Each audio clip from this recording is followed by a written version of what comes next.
Para Bapak dan Ibu dan saudara-saudari sekalian yang kami cintai dalam Yesus Kristus, memang bagaimanapun orang suka diteguhkan atau dipuji. Kalau umpamanya ada suatu kita buat kegiatan seperti dulu itu waktu upacara pentahbisan uskup, banyak sekali orang yang bertugas kan, seksi liturgi, seksi tempat, seksi makanan, semua. Dan selalu nanti ada penutupan, evaluasi. Tapi disitulah kita diteguhkan. Memang kalian ini jago-jago, barulah. Kalau tak ada itu kita susah. Tak ada ucapan terima kasih pun. Karena itu dulu waktu kami mengadakan ekumene di Stadion Teladan, ada 3.000 orang. Tapi panitia langsung membuat kepada setiap anak sertifikat. Terima kasih, bangga, dikacakan. Tak apa jasanya, tak tahu lah. Kita memang sangat ingin menjadi kepala, menjadi dipuji dan terhormat. Jadi di antara binatang-binatang pun rupanya ada begitu ya. Singa lah. Jadi sekali katanya singa datang ke tengah-tengah kerbau.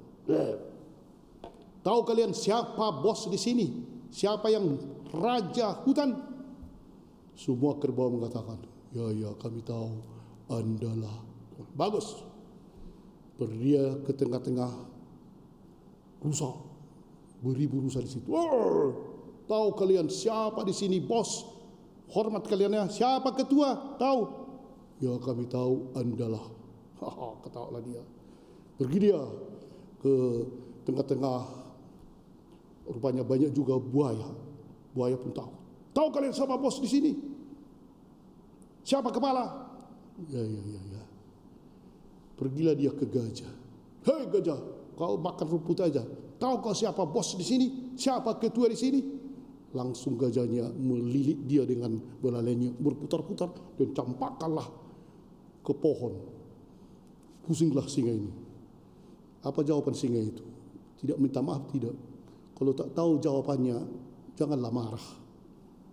Jangan sampai dicampakkan. Itu aja, bayangkanlah kan. Sebenarnya inilah kita ya manusia.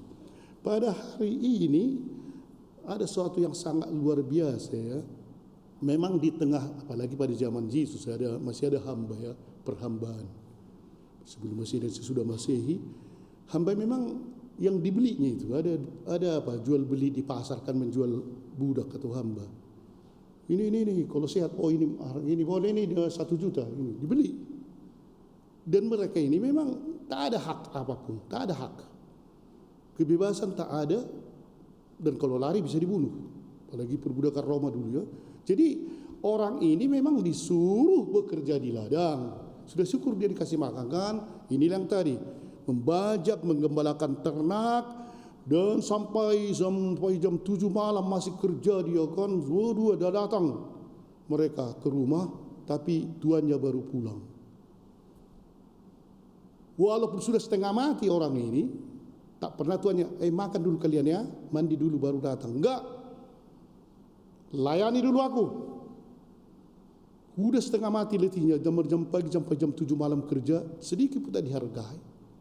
Dan kemudian baru dikatakan, sesudah aku nanti selesai makan dan seterusnya, oleh kalian makan. Dan si tuan itu tidak pernah dan tidak merasa harus mengucapkan terima kasih kepada hamba ini. Ngapain? Memang budakku ini.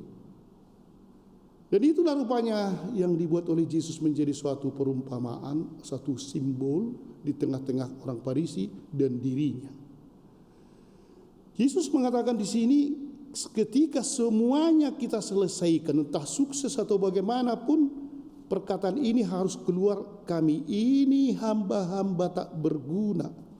Kami hanya melakukan apa yang harus kami lakukan. Itu dikatakan.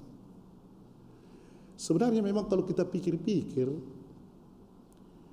kalau kita mau melayani, tapi sekaligus ingin supaya ada orang mengucapkan terima kasih atau memberikan penghargaan, hidup kita tidak akan senang.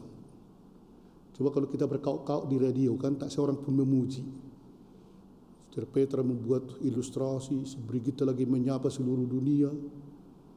Komsos lagi membuat siaran-siaran dan tak ada orang mengatakan terima kasih, tak ada. Yang like pun tak ada, nol. Baru sudah kita tunggu-tunggu. Berapa ya? Udah nyanyi pula aku kan. Ave Maria. Baru 1.000. Kurang ajar kali. Kenapa tidak 100.000? Mulailah aku gelisah. Mulailah kita gelisah. Kenapa? Memang ketika kita mengharapkan pujian dalam perbuatan kita, kita tak pernah akan bahagia. Tak pernah. Katanya, hidup menjadi nyaman dan damai kalau tidak mengharapkan terima kasih dan balasan atas apa yang telah kita buat. Barulah bahagia. Para ibu yang di rumah, yang di sini pun ada.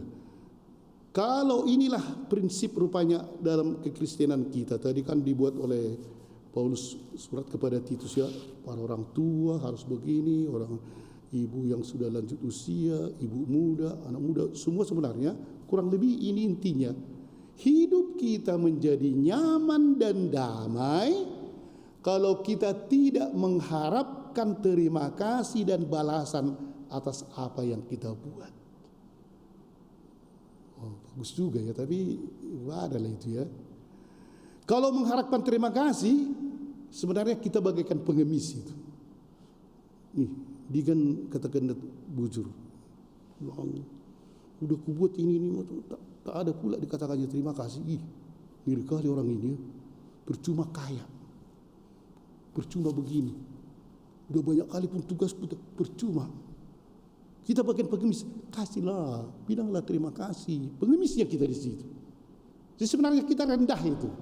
Kalau kita mengharapkan supaya dipuji, memang mungkin kita berkorban sampai dengan harta, tenaga, bisa saja kita kurang tidur gara-gara kerja, gara-gara kita panitia di sini, tapi tidak ada penghargaan, tidak terima kasih, lantas kita harapkan dan tak ada pula terima kasih, bisa kita tidak tidur 1 minggu.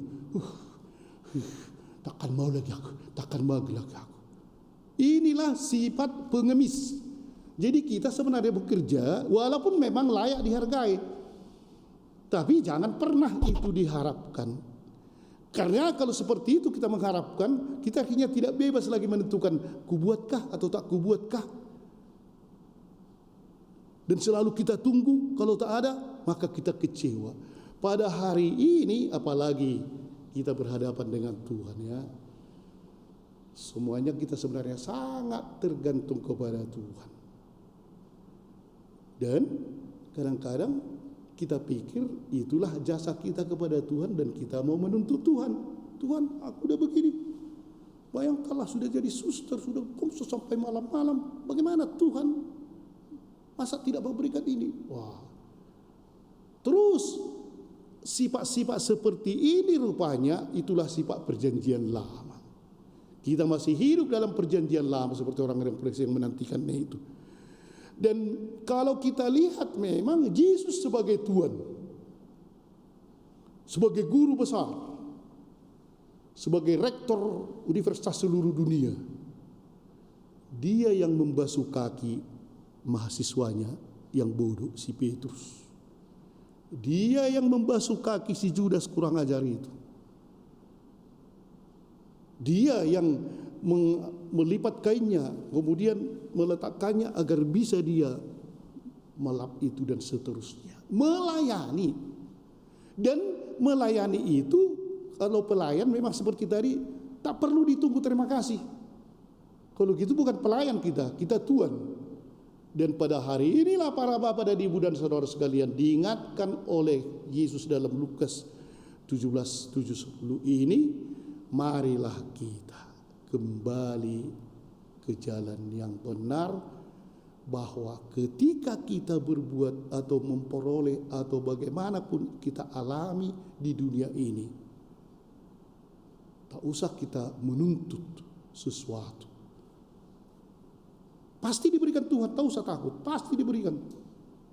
Marilah kita bersama mengatakan ini ya. Seperti yang dikatakan oleh Injil ini, apabila kalian telah melakukan segala sesuatu yang ditugaskan kepadamu. Seperti Monsignor itu sudah selesailah. Dan banyak yang lain sudah selesaikan. Atau kita bukan karena mati ya, tapi mungkin kita sudah banyak membuat sesuatu di hadapan Tuhan yang baik-baik untuk mengurus keluarga kita, mengurus lingkungan dan seterusnya. Mungkin inilah satu sikap yang luar biasa yang akan membuat kita bahagia, yang akan membuat kita aman, tenteram, dan yang membuat kita menjadi nyaman dan damai ketika kita dengan tulus mengatakan, kami ini hamba-hamba tak berguna, walaupun nampaknya hebat oleh orang. Kami hanya melakukan apa yang harus kami lakukan. Semoga. Amin.